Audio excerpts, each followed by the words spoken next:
What you are listening to now is the Central Indiana Sports Report podcast number 345.1, the MLB Report with Codey Emerson and Paul Tipton.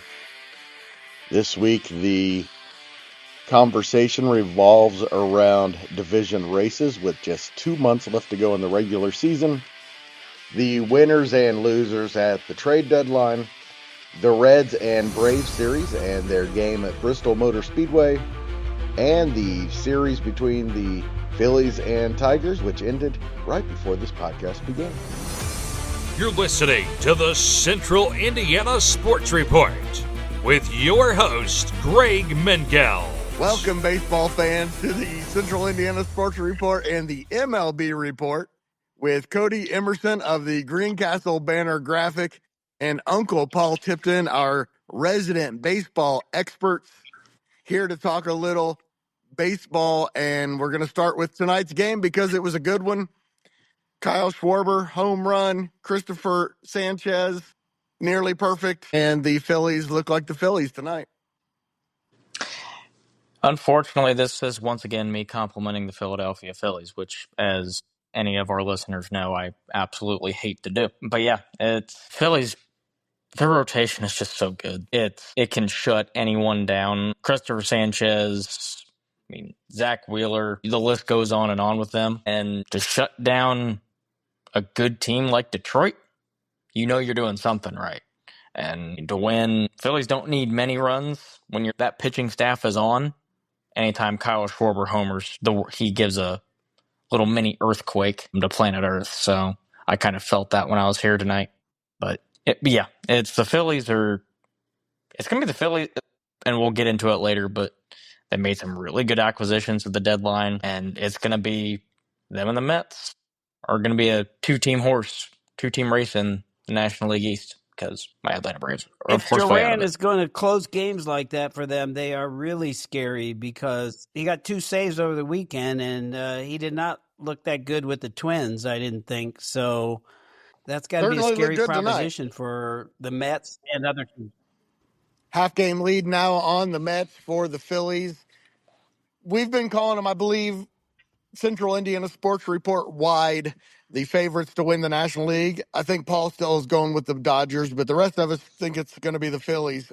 Still feeling that way, Codey? Once again, as much as it pains me, they call it Red October in Philly for a reason, because you do not want to go in to Philadelphia with those fans, that fan base, and that team playing well. I mean, just ask the Braves how that's went the last few years. And they've got depth. They've got and if they're pitching like this with that bullpen, if that offense continues to give them just 3, 4, maybe 5 runs, they're going to be a hard out. They always are. They've kind of been on the verge the last few years. Once again, it pains me to compliment them, but Dave Dombrowski once again goes all in, and we'll see where it leads them. Paul, they have won a World Series since 2008. Uncle Paul, I have never liked the type of player that Kyle Schwarber is, going back to the days of Reggie Jackson. Lots of home runs, lots of strikeouts. So why do I love Kyle Schwarber so much? That really surprises me because he's an Indiana University graduate, and I know that you as a Purdue Boilermaker fan. So when Harper's on your team, I think Kyle Schwarber looks really good in his deportment as well as... I've just never understood why he leads off, though. It's so weird. That's been my thing. It is the Phillies defy, and he's done it for a good portion of his career at times. I guess he gets on base, I guess, to an extent, but you kind of want that speed guy who high on base, high average. It's weird. I've never understood it, but it's panned out for the better part of his career, so I guess give him credit. I'd prefer to have him in the 4 spot or the 3 spot, but hey, I'm not a Major League Baseball manager. For him, a 254 average is pretty good. It really is. He's had a great year. I mean, he's typically been in. Yeah, he's been in the typical like 220s, 230s. Bryce Harper continues to have his multiple shenanigans. Did you guys see his apparent interaction with Rob Manfred? I think it was maybe right before the All-Star game when Manfred was talking to the Phillies and Harper basically said the F out of our clubhouse if you're going to talk about a salary cap. And then I saw, I think maybe last night he got ejected. I hate Bryce Harper. That is one. When he was ejected, he swung too. Oh, I mean, it was the right call. And yes, I saw the ejection. It's bad when you're making headlines with your temper. He's had it his entire career, and that's why I hate him. But he's really, and it's one of the main reasons I hate the Phillies. It is time for him to mellow out a bit and become an actual leader. You can't be yelling at the commissioner, "Get the F out of your clubhouse." I kind of like that. As you can have your thoughts on Manfred, I think we all do, but you can't tell the commissioner of baseball to basically. It makes me like him more. You're always one to go against the grain, Greg. So I'm not surprised. I fight authority. Authority always wins.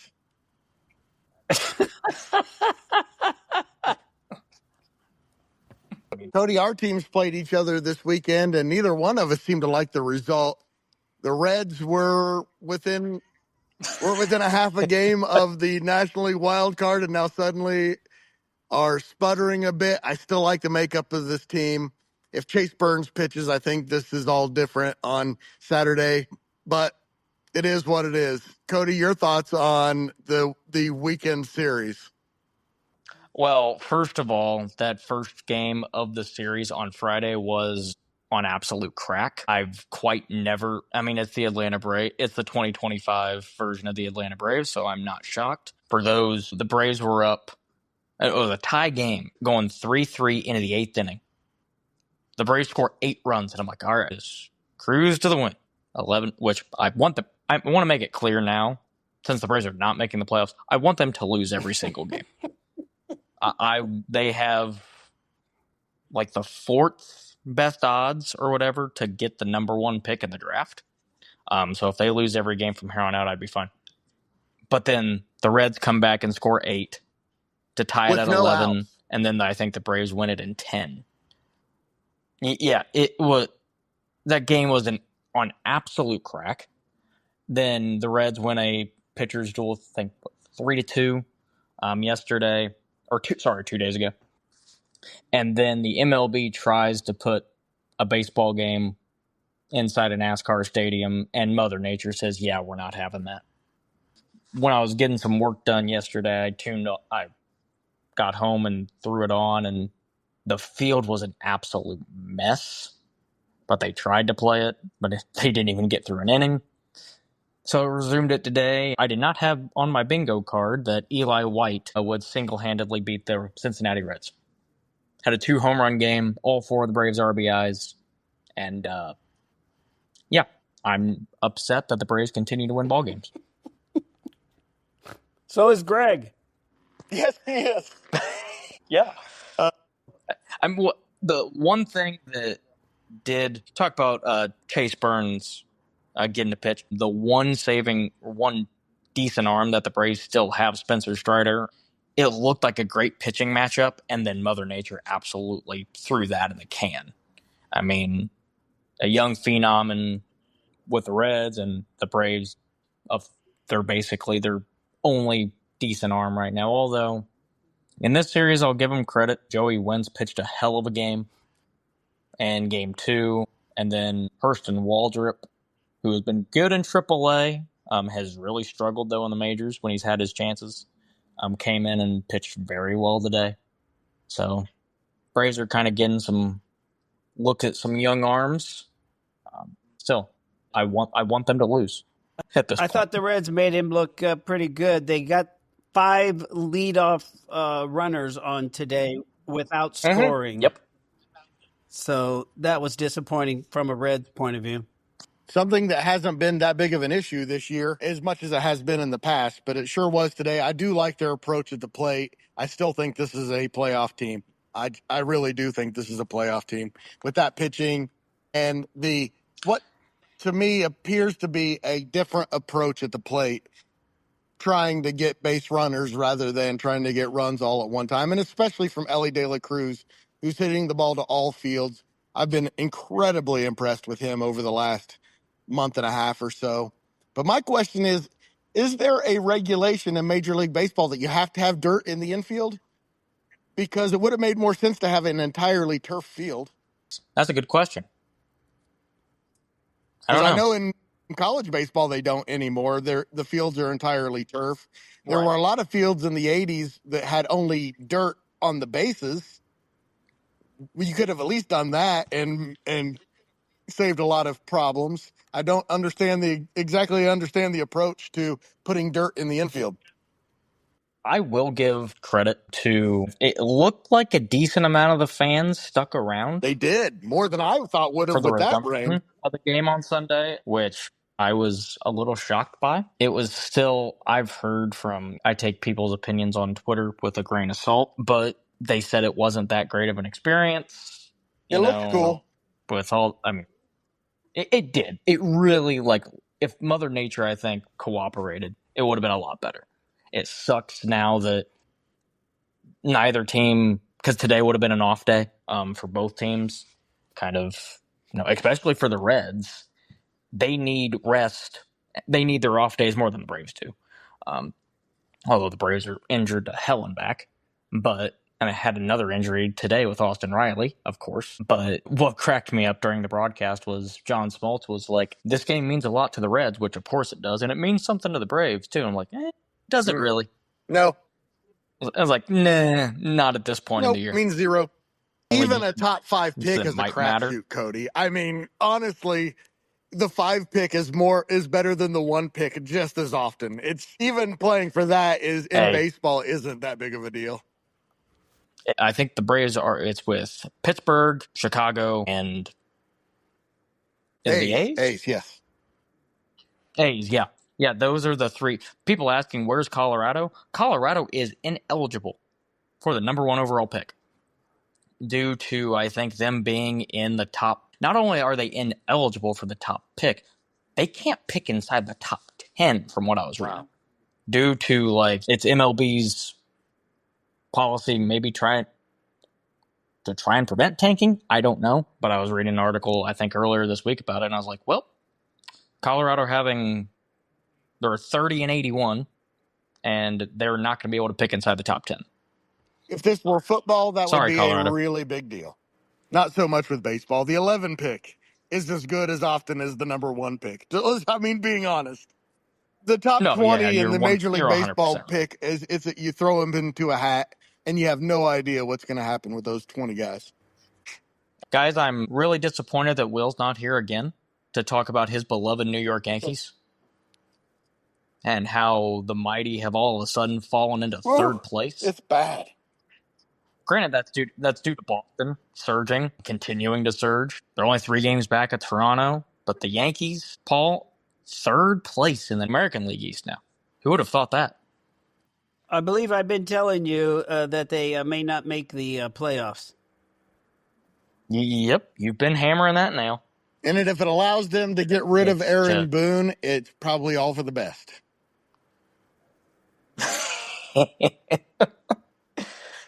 I honestly believe he's the one holding that franchise back. I don't see how you could blame him for Friday night.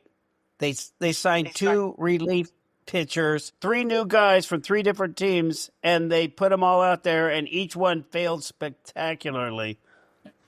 They needed bullpen help, and I don't blame them for going out and getting guys. David Bednar is a veteran. He's not what he once was with the Pirates.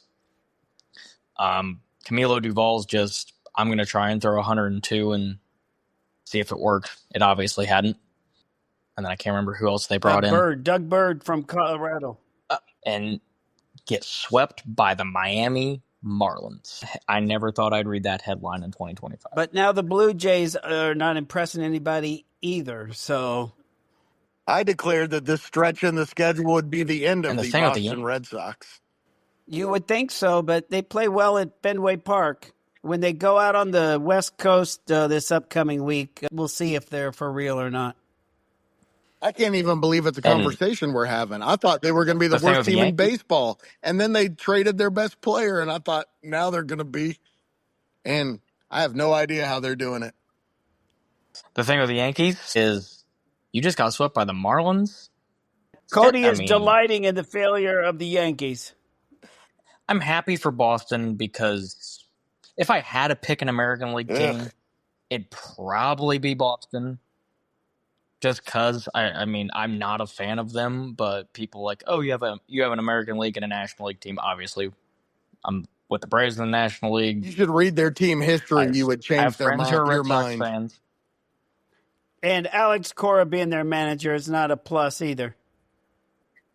Oh no, I hated when I think Alex Cora should not be a manager for. You can jump on the Seattle for as long as it lives bandwagon with me. There's room. I don't hate the Mariners. They upgraded at the trade deadline. If Houston's going to get swept on the road in a series, there's still some possibility for the Mariners. Well, they decided to bring back a good old friend you know very well, Paul, and Eugenio Suarez. Yes. He strikes out too much, but he might come through in the clutch. I am so glad that you got not the Reds. Thank you very much. Although Ke'Bryan Hayes, I'm not sure is a whole lot better, but at least he plays defense better. Well, and in his first game, he hits a home run for you guys, Greg. I know, but he's an okay player. It's not the upgrade you wanted at third base. He also made an error in his first game with the Reds, too. He's definitely an upgrade defensively at third base. No doubt about it. Something that struck me when just going through the deadline and, all the frantic moves that were made is the fact that San Diego gave up, I believe I saw this on Twitter. I don't know if this is 1,000% accurate, but they gave up at least 5, maybe like top 20 prospects. Wow. For a closer. Yeah, it's just some of these. It's like he gave it, and they got Ryan O'Hearn and Ramon Laureano from Baltimore. Something else I didn't have on my radar, but it doesn't surprise me. Carlos Correa is now a member of the Houston Astros yet again. Great. We can hate him even more. That may be an acquisition that's 2 years past its prime. Leo DeVries is the kid's name. He's like the number 2 or 3 overall prospect in baseball. And no other team in giving up prospects did not get anywhere near that high. You never know how it's going to work out, but he's got a lot of potential. And Preller really can roll the dice. Greg, you touched on it just a little bit, but the Reds did need a third baseman, but it wasn't probably the type of third baseman that they needed. And I think that Marte has looked really good in right field, and his bat is fantastic. And now the Reds have a pretty good 5-man outfield rotation, so I don't hate it. But, yeah, you honestly, of who was available, you're not going to do much better than that. I didn't want Suarez. I don't like that kind of bat. So I'll take Hayes over him.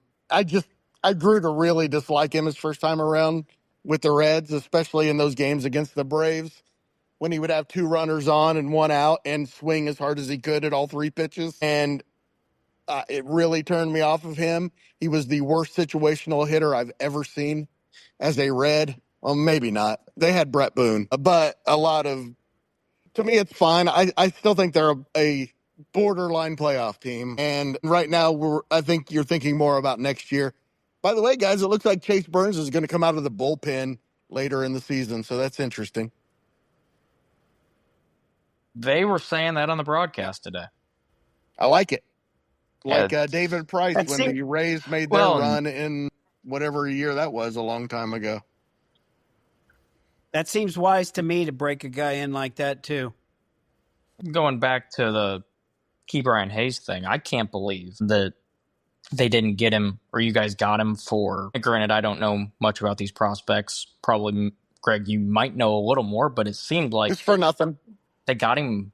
He's got like 4 or 5 years of control Brian Hayes does, and you basically get him for pretty much nothing. It sounds like he has not been very good, to be honest, the last year and a half. Yeah, his bat has He's not shown been. some promise. He's not been very good. The Pirates were done with it. I don't blame them. We'll see what happens with the Reds. Clearly, there are a lot of bats in this lineup that have improved this year under the tutelage of Francona and his staff. So it'll be interesting to see, because he's clearly got ability and he's got a nice glove. Not an elite glove, but a nice glove. People were, and I think something else about the trade deadline, I was seeing some winners and losers, and people were calling the Cubs did hardly anything. You'd think with a team that's looking to try and go all in and obviously try and keep pace with Milwaukee. Yeah, a little surprised they didn't do anything in their National pitching League Central. I do have a soft spot for Michael Soroka, because that's where he started his career with the Braves and couldn't quite. He just had injuries. That kid just could not get over injuries. He's been an okay pitcher. He hadn't been anything great. But I saw the Cubs got him. And Paul, you think they might need a little more if they want to. It's going to be fun with them in Milwaukee, but I think Milwaukee's the best team in baseball now. Whoa! Bold state? Wow. I think they have a better chance against the Dodgers than the Phillies do. Whoa. I don't know. I just don't. So Milwaukee is just that team that I'm not. I want to see how they fare in the postseason. Exactly. I think we've seen this story with Milwaukee many times that they have a great regular season, then they fan out in the wild card series or the divisional round. I'd have to probably go back and look and see kind of when the last time they made the NLCS was. It's probably quite a while, I would imagine. That's going to be fun. Let's say I'll wrap up the trade deadline stuff with going back to my Braves, which they did not do another thing I'm upset about is they didn't do a damn thing with Marcell Ozuna, with Raisel Nobody Iglesias, wanted them. I get not wanting them, but they had some. I really thought that they would move guys like a Pierce Johnson, a Dylan Lee, guys like we had 2 or 3 relievers who have been actually pretty darn good.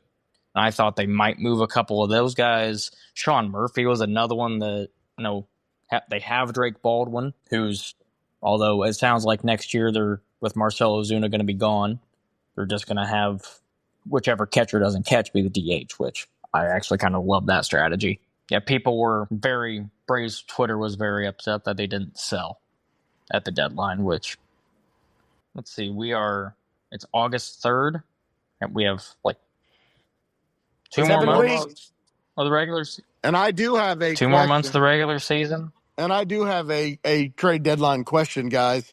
We'll start with you, Uncle Paul. Any team become significantly better that it made them a contender through the trade deadline? Only the Mariners, I think. I think they're hovering behind the Astros and not putting any distance with the Rangers. And they're the only team, I think, who could miss the playoffs that improved enough that they could make the playoffs. I think anybody else who improved themselves was probably already going to make the playoffs. All right, how about as a contender? Did this make anyone from a playoff team into a contender? I think it helped the Padres in the short run. The Padres could have improved themselves. I'd love to see them catch the Dodgers. That's not happening, I don't think. All the drama in the playoffs this year looks like it's going to be in the National League. I 1,000% agree with that. But I can't tell who the best team is in the American League, so we're going to have a lot of figuring that out, too. I mean, maybe it's the Blue Jays, maybe it's the Tigers.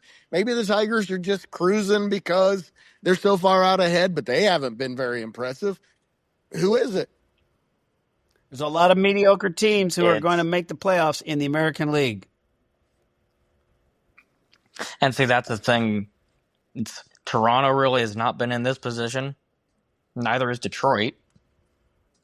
So how do those teams kind of, act down the final month or so? I mean, I think Detroit easily wins. I'm not saying Detroit doesn't make the playoffs or anything like that, but Could they be one of those teams that fizzle out in the divisional round just because? I don't think. We'll see. I can see that. I think I'd bet more money on Toronto doing that than Detroit. But there is a ton of drama left in the National League. That's going to be fun. Correct. Oh, absolutely. And it's the right kind of drama because these are good teams going at each other. All three divisions are separated by between the 1 and 2 spots by no more than 3 games. I just want all you listeners out there to know that we're in a golden age of pitching. Not from a performance level, but from a name level. It used to be good because you'd have pitchers named Balfour and Homer Bailey and Roy Face and Bob Walk. But right now, currently on the roster, we have pitchers named Walker, Herter, Junk, Bender, Bummer, and Blewett. And I am not kidding you. Perfect way to end. Thank you so much to Cody and Paul for joining me once again, one of my favorite segments of the week. And thank you for listening. Please share this podcast with a baseball fan in your life and help spread the word that the Central Indiana Sports Report is here and talking about Central Indiana sports every single day.